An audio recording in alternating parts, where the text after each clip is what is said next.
ready for our next adventure. This one is on Florida's East Coast. We're going to be staying in Ormond Beach near Daytona Beach. This is a side of Florida that we've never been to. We brought some gear if we want to fish or snorkel. Those are things we've done before. I also know that I love to watch for dolphins. But new things I'm looking forward to. I am going to be whale watching. I know it's very unlikely, but there is a very endangered species of whale, the North Atlantic right whale, that calves here on these shores during this time of year. Also looking to check off manatees and, oddly enough, monkeys. They have a state park that has a monkey population that's been there since like the 1930s. So we'll cross our fingers we can see them. And then alligators should be easier to see, but we've never seen alligators in Florida before.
Okay, let's get a quick look inside. I won't do a full tour, but this is where we're staying. This is a VRBO rental, and we have 3 levels, plus there's a rooftop area you can hang out on with a hot tub. So beautiful views up there, and down there is the living room. We are directly across from the beach, and then here's our bedroom and the bathroom with a beautiful, beautiful shower.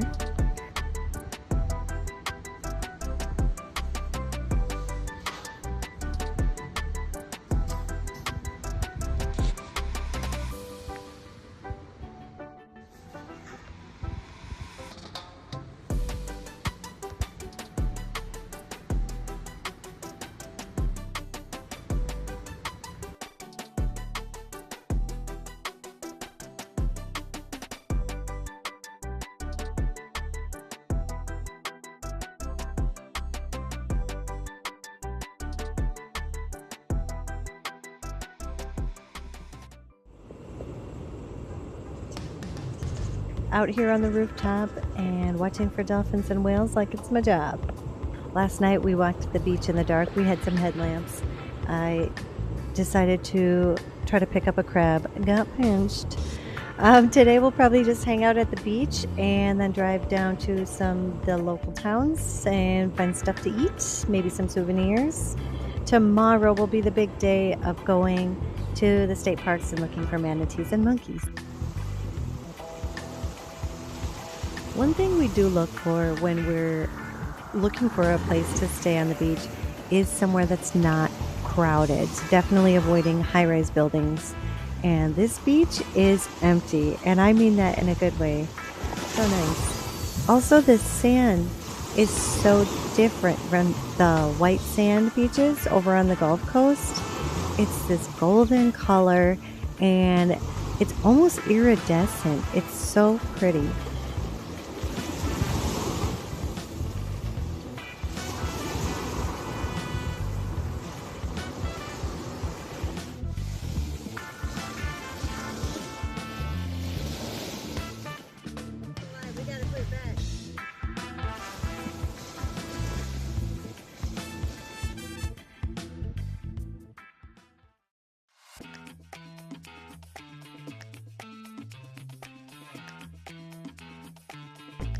Here it is, Daytona Beach. You can see the rides up ahead. There's a pier and boardwalk down there, so you can fish. There's a big seafood restaurant, some arcades, and in the summer they even have bands and fireworks. I think the fireworks are every Saturday night. Sadly, we're a little too early for that.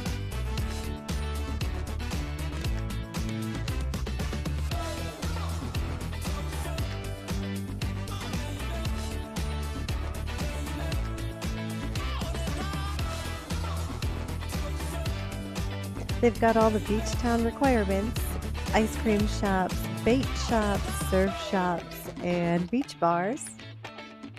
And then if you needed to go somewhere bigger like Walmart, that's only maybe 10 or 15 minutes across the bridge. Souvenir shopping time, which means local craft beers to take home.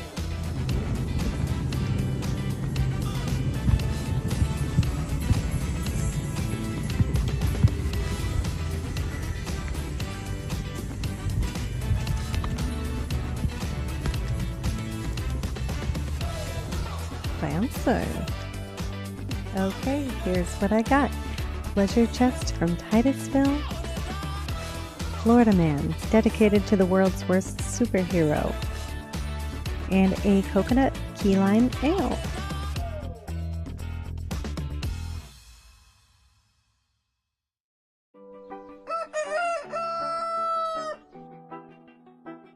Here we are at Silver Springs State Park, which was about an hour and a half, maybe 2-hour drive from the Daytona area. This is the park that we are hoping to see monkeys and manatees. It's only a $2 entry, and then if you want to rent a kayak, they have clear kayaks for viewing, and then glass bottom boat tours. We'll be doing the glass bottom boat tour today because it's a little chilly and I don't want to get accidentally wet. Not to mention, there could be alligators, and that seems a little too close for comfort.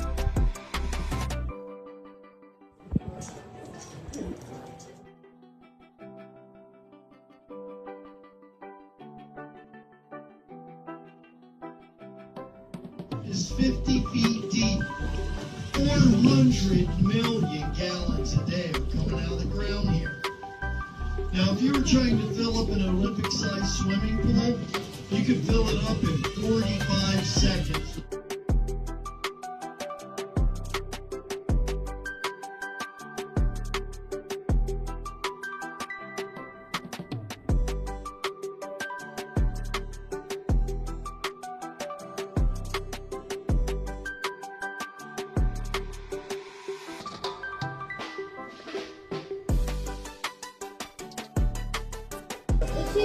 Oh, there it is. Get the front.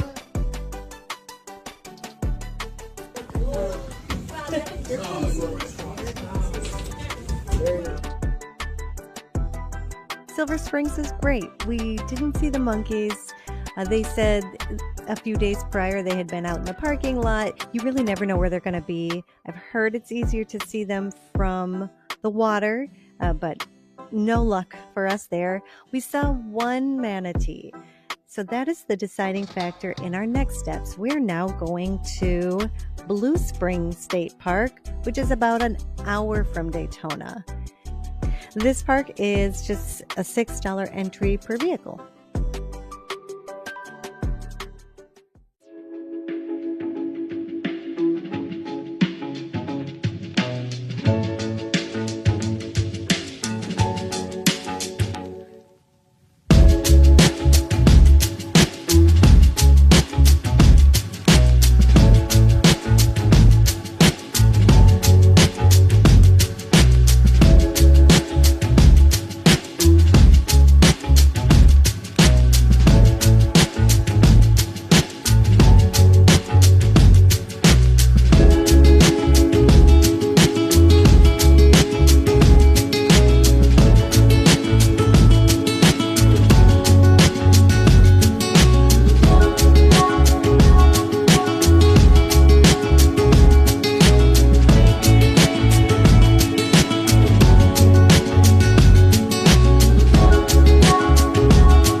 that's all for this trip. There's enough unfinished business that we're just going to have to come back, but I would call it a success. I can't believe we saw so many manatees. I'm so glad we made that second stop at the state park. A few tips on that. The information I saw online recommended getting there very early. They only let so many people in the park. And for the glass bottom boat tours, scheduling that in advance. But we did neither. We kind of winged it and we made it in, everything without a wait. But it was a Monday and it was chilly. So if you are planning to add this to your trip, maybe just take into consideration the weather and time of year. That way you don't get stuck missing out on anything that you wanted to do.